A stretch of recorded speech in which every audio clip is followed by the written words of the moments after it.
Bonjour à tous et bonjour Monsieur Bogilo. Donc, je vous ai Bonjour. directeur de Sanofi et je tenais à vous remercier de prendre quelques minutes pour la Web TV de l'Odyssée des entrepreneurs pour répondre à nos questions au sujet donc, de la thématique associée à l'événement de cette année, à savoir les métamorphoses.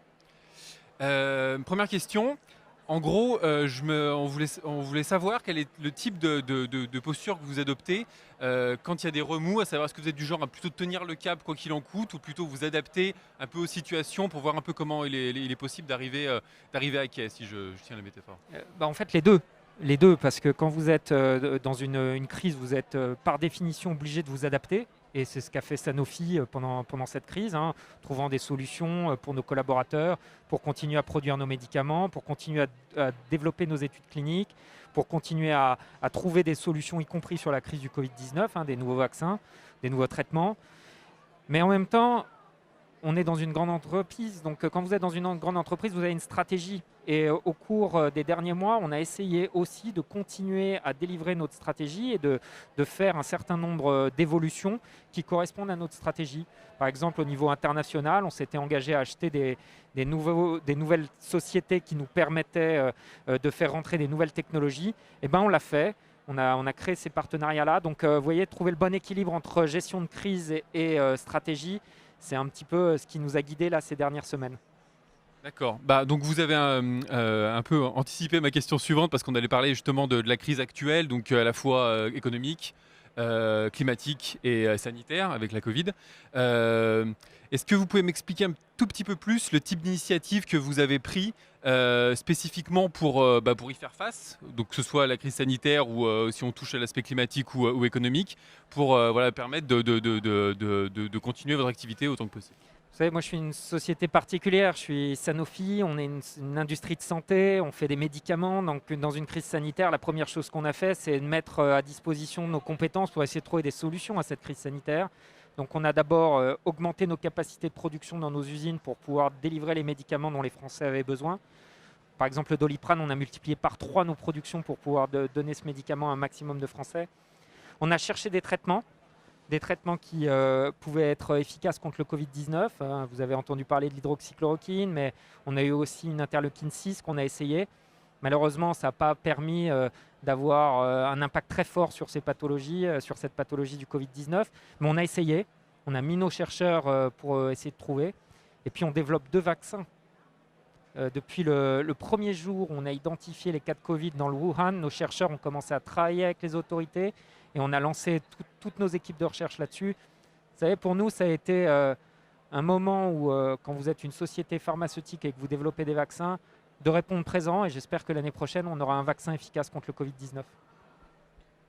Très bien, merci. Maintenant, on va passer à peut-être des questions un petit peu plus globales, si je puis dire, un peu plus théoriques. Donc, le thème de l'Odyssée cette année est la métamorphose, donc le changement radical d'état. On parle beaucoup du monde d'après, potentiellement des changements que les crises qu'on est en train de vivre vont impliquer. Pour vous, ce monde d'après, ce monde de demain, comment est-ce que vous le percevez? Alors, d'abord, peut-être revenir sur le fait que les crises accélèrent les choses, mais ne changent pas fondamentalement la trajectoire sur laquelle on est. Dans le secteur des industries de santé, dans le secteur du médicament, on vit une métamorphose depuis des années et on s'adapte chaque année à l'évolution de la science. On est dans un secteur où ce qui dicte les règles, c'est la science. Et comme la science évolue très vite, on s'adapte. Il y a encore 40 ans, Sanofi était une entreprise exclusivement de chimie et de production chimique. Aujourd'hui, on fait de la bioproduction, on utilise le génie génétique et bientôt, on aura des thérapies géniques. Vous voyez, cette métamorphose, elle est dictée par l'évolution de la science. Alors évidemment, on a à s'adapter encore plus vite quand il y a une crise, comme c'est le cas là en ce moment. On accélère un certain nombre de choses, notamment dans le digital. Cette crise, elle nous a permis de nous projeter aussi dans le monde de demain avec le digital. Quand vous avez, comme ça a été mon cas en France, près de 10 000 salariés qui sont en télétravail, vous vous rendez compte que vous allez avoir de nouvelles façons de fonctionner. Et donc, on essaye d'appréhender tout ça. Mais je voudrais vraiment revenir sur ce. Il n'y a pas de monde d'avant, pas de monde d'après, en fait. On est sur de la continuité avec des phases lentes et des phases d'accélération. D'accord.